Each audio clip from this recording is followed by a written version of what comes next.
Hello and welcome. I'm just going to do a quick little talk about grids. And before you get into laying out your magazine, I want to talk about really how magazines are laid out and show you some examples of some inside spreads. And by inside spreads, I mean like the left and the right page are kind of designed together. Okay. So first, I just want to talk about like these 3-column grids. And yes, you kind of want to line everything up within these 3 columns. However, there are also horizontal grids, or just lines that you would just line things up with ahead of time. But I'm going to just go through some layouts and we're just going to talk about them. So let's just go to this one and we're going to go into full screen here. There we go. Now this is an example of a very clean, very corporate looking layout. It's 3-column, and so we've got things like you've got 1, 2, 3 columns. You've got a picture that spans the whole distance of the page, which is totally fine. And you've got like things like the little call-outs here, as well as this little description of the photo. It's okay if it spans along like those 3 columns. However, you'll notice that it lines up with the first column as well. Over here on the right hand side, you've got your 3 columns continuing, and that's fine. This here kind of spans between 2 columns, but this little bit right here, this like I'm assuming it's a different language, so I'm assuming it's like a call out. You can it's still along this column. If there was text here, it would be lined up along here. So even though that we are still kind of breaking the rules, but at the same time we are keeping the rules. You are having things like spanning across. You are having things span across 2 columns. You're having things go across. You're not having text here. However, there is still the structure of having columns here. All right. Let's continue on.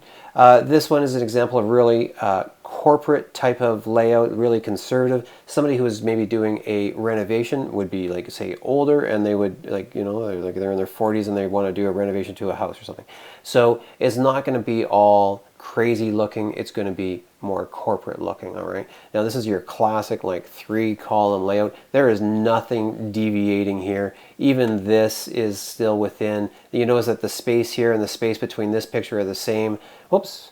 And the space between here and here are the same. Like this picture is falling within this column layout here.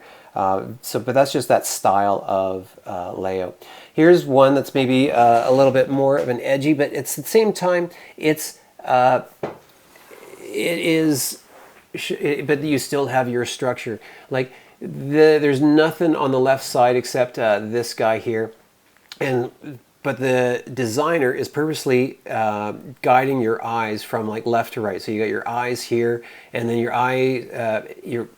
eyes automatically go towards his eyes here. You're automatically attracted to that. So what's going to happen is that this being on the top left-hand side, you naturally want to read from left to right. So in all these things, you'll notice that you've got like the dominant thing in your layout is on the top left-hand side. You've got this, you've got that, all on the top left-hand side, grabbing your attention and moving it from left to right.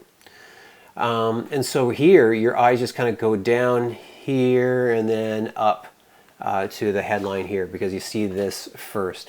So even though this is kind of like a little bit more free-flowy here, but you still have a 3-column grid because these 2 columns of text are here, and this little blip is following maybe on this, and your page fold of your page would be right about here. You would never have anything like type or like the middle of a word folding or over top of a fold of a page here. This is always usually left blank because really in the actual, when you actually print it out and have a fold in a magazine, you would never actually see it. So people think about that stuff ahead of time.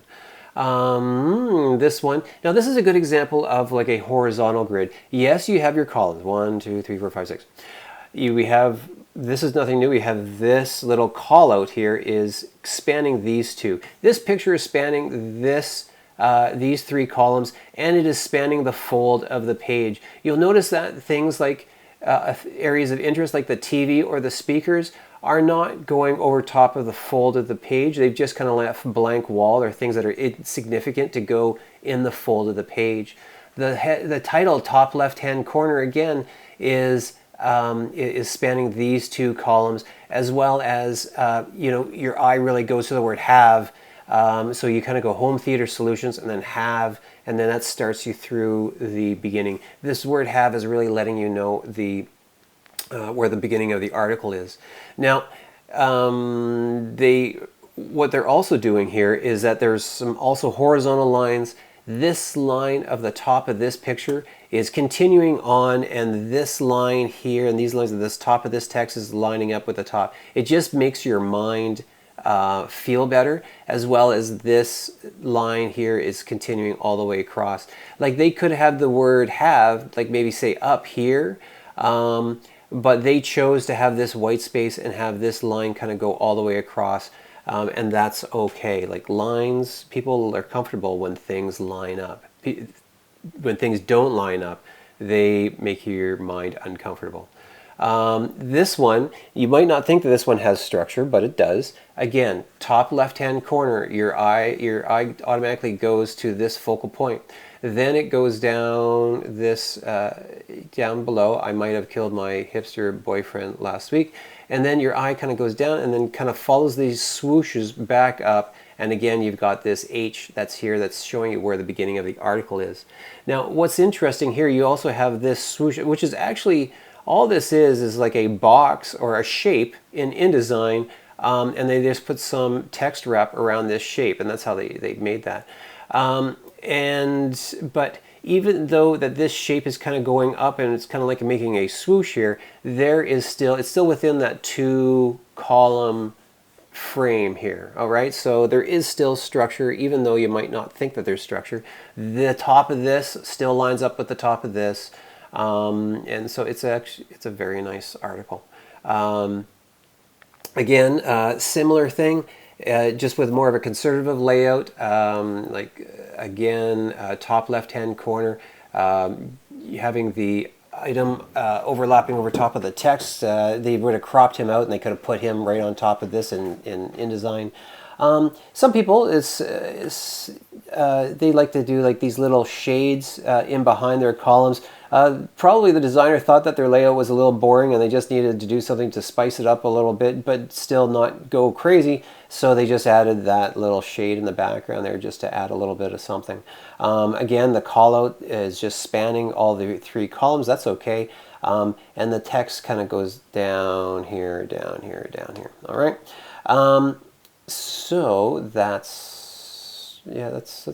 it's pretty good. Again, a big letter kind of starting to showing you where the beginning of the article is. Okay. This one is another one for maybe more of a horizontal grid. Top left, dominant item, moving your eye from left to right. Again, it's kind of got this line, kind of an arc line here going. It's not a straight line, which I don't necessarily agree with. There's actually a few things going wrong in this thing that I don't necessarily agree with. I don't agree with like text kind of following this. It looks very jagged and it looks disruptive having these 2 little words here. And now, of course, they are using lorem ipsum here, so it is basically it's just in a layout phase here.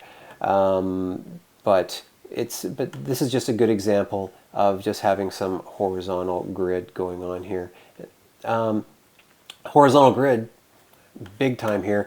Again, your eye is kind of going from the top left, but really it is expanding this whole thing, and then you really have an order reading left or right here in each column here. Very different layout, but actually very nice layout here as well. This is a 10-column grid, which you don't see every day. A lot of times I don't know the size of this magazine, but I would expect this magazine to be maybe a little bit larger than your average one, just because that would never really happen. Unless you see it like in a newspaper or if these pages were like extra big. We're going to skip that one. Then just this one. This is, again, a really nice layout. Interesting here, her eyes, normally you would have a person looking from left to right, So moving your eye from left to right. If I was designing that, I would have boxed it in a little bit better. I would have had her flipped and had her looking into the page and have pre-workout plan right here, as well as I probably would have had this plate on this side just to frame it in a little bit, because right now you're kind of looking out. The reason why this one was here is just for the sake of the 3-column grid, as well as you've got like a really strong horizontal grid here, although it makes me want to relay it out. Okay, this one's quite nice. I like the way that they've got variation within the grid. Yes, you've got your 3-column grid here, but like that on a diagonal like that is very loose. That's okay. You are, and you've got this basketball player. He's kind of jumping off the page. That it's totally okay, because you're working within your 6-column grid. So you're adding visual interest within the structure. All right, and then you've got like things like this yellow line here is coming out from in behind here. You can still see the players, what's going on in the picture in behind him. He's covering them up, but he's not covering up the significant stuff. As well as the fold in the page here. This line here lines up with this line here, and this line here lines up with that grid there. But there's nothing, they're not covering up in the fold anything that's significant, not even a player. They made sure that this player was on this side of the fold. Okay, so I think that's my last one. Yeah. Okay, so that's about grids. So good luck as you're beginning to design and think about the layout of your magazine.